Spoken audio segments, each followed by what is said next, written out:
In today's video, I'm going to teach you how to use GCalToolkit to access your calendar data and prepare it for cleanup. To get started, open Google Chrome on your computer. Using Chrome is helpful here because it tends to work smoothly with web-based utilities and Google account sign-in. Once Chrome is open, go to the official GCalToolkit utility platform web engine. Make sure you're using the official site so you can avoid compatibility issues and ensure you're working in the correct environment from the beginning.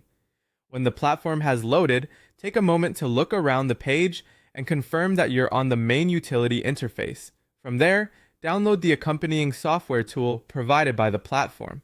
Depending on your browser settings, the download may appear at the bottom of the screen or in your default downloads folder. Once the file has finished downloading, open it and launch the software. As the tool starts up, follow the on-screen prompts to complete the initial setup if needed. After that, you'll be asked to connect the software securely to your Google account login. This step allows the tool to access the calendar information associated with your account.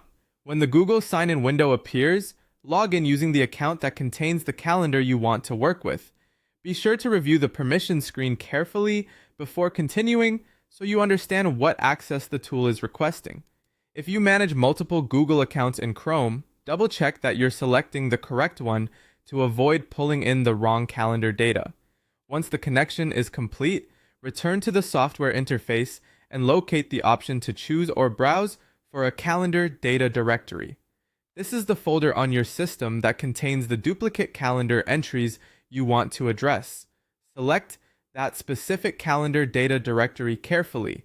It's a good idea to pause here and verify that you've chosen the correct folder, especially if you store several exported calendar files or backups in similar locations. Picking the right directory now will help you avoid confusion later and make the rest of the process much smoother. After the folder is selected, confirm that the software recognizes it properly and that the data source shown matches the calendar content you intend to work with.